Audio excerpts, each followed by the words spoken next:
नरक और स्वर्ग। इस संसार में, इस जीवन के अंदर कौन नरक में जाना चाहता है? सब कहते हैं नहीं है? और स्वर्ग सब जाना चाहते हैं। तो स्वर्ग के लिए कर्म भी तो करो है?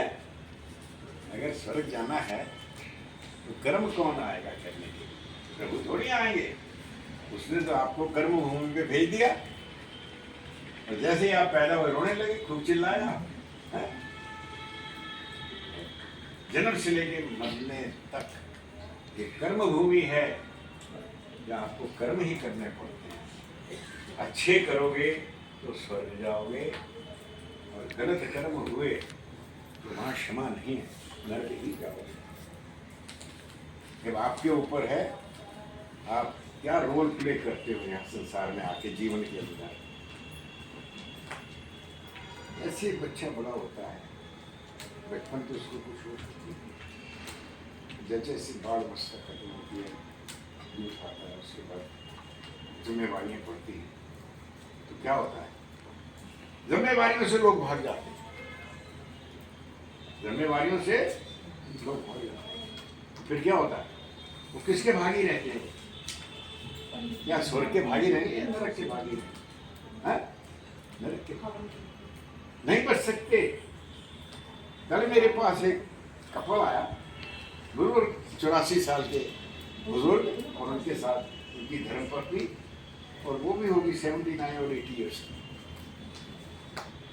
अंदर आ गए मिलने के लिए, आए बैठे, बताइए क्या सेवा करें? मैं खाने के लिए मौका है, हमारे पास खाने के लिए कुछ। मैंने कहा आपके परिवार के अंदर बेटे बेटियां? क्या जी हमारे 2 बेटे हैं और दोनों बेटों ने हमें सपोर्ट करना बंद कर। एक तो फरीदाबाद छोड़ के बाहर चला गया, दूसरा कहता है हाथ जोड़ दिए उसने मेरे से नहीं। और दोनों बुजुर्गों को 3-3 हज़ार रुपया पेंशन आती है, ओल्ड एज पेंशन। तो वो कहते 5,000 हमें, 5,500 हमें, और अपना किराए के में रहते हैं कमरे में और बिजली पानी में हमारा निकल जाता है। तो हम किसे कहें हमें क्या चाहिए खाने को, कहाँ जाएं भीख मांगे? और इस अवस्था में, इस पोजीशन में क्या करें? और कभी बीमार भी पड़ जाते हैं, नहीं कुछ भी करते। ये मेरी हालत है, ये हमारी हालत। अब इस दया दृष्टि अगर ऊपर वाले की ना होती, यहाँ ना पहुँचते तो उनका क्या होता है। और अपना अर्चना जी ने, मैंने कहा अर्चना जी उनका पूरा लिखो, उनके बच्चों का नाम लिखो, मोबाइल नंबर लिखो, उनके पूरे लिखो, उनकी जो बोल रहे लिखो, ये जीवन में क्या हम देख रहे हैं, क्या हो रहा है। और ऐसे कई परिवार हैं जिन्हें हम लोग यहाँ से राशन भेजते हैं। तो मैंने कहा तो आप इसको राशन को ले जाइए। तो देखिए हमारे पास राशन ले जाने के लिए कोई साधन नहीं है। हमने कहा आप इस बारी तो ले जाइए।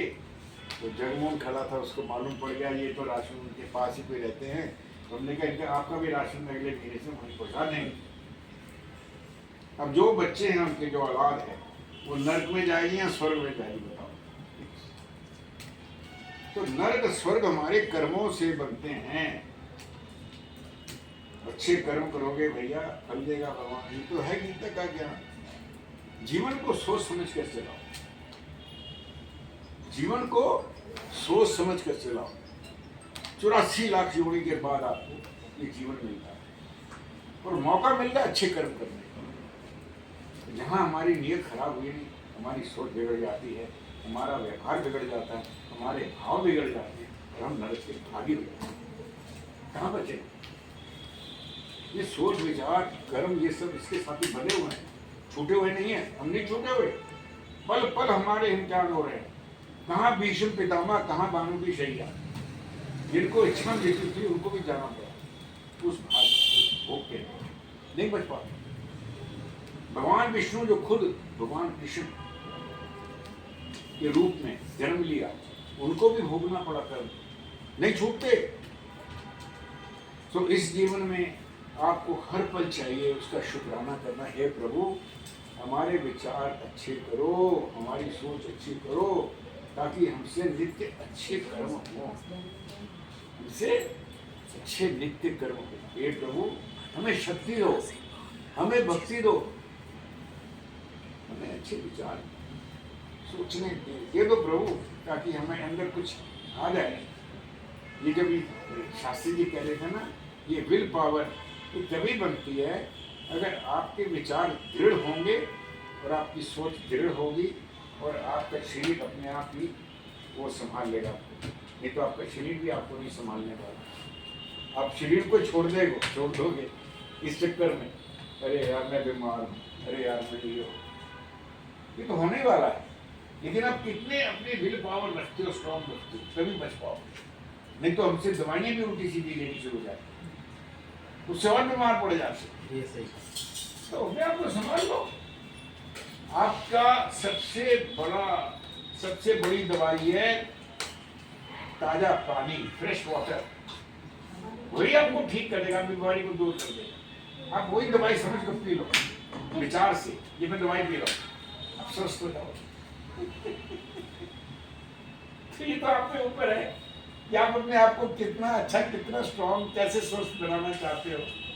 मैं ये तो आपको बता रहा था। मेरे साथ परसों जो हादसा हो गया, दर्द उठा, तो मैंने दाव देखना था, ड्राइवर को बोला चल भाई, सीधा फोर्टिस एस्कॉट हॉस्पिटल चला गया खुद ही। मैंने और उसको भी बोला भाई किसी को बताना मत, नहीं तो सारे भागे आ जाएंगे मेरे पीछे पीछे। लेकिन उस बेवकूफ ने फिर फोन कर दिया सब आगे। और वहाँ पे उन्होंने मुझे, आपको मालूम है जब अस्पताल जाओ तो हालत क्या होती है? और इधर सुई लगा, इधर कर, वो कर, यहाँ टंडोला लगा, वो लगा के सारे टेस्ट लिए उन्होंने। मैं बचकर आ गया 6:30 बजे।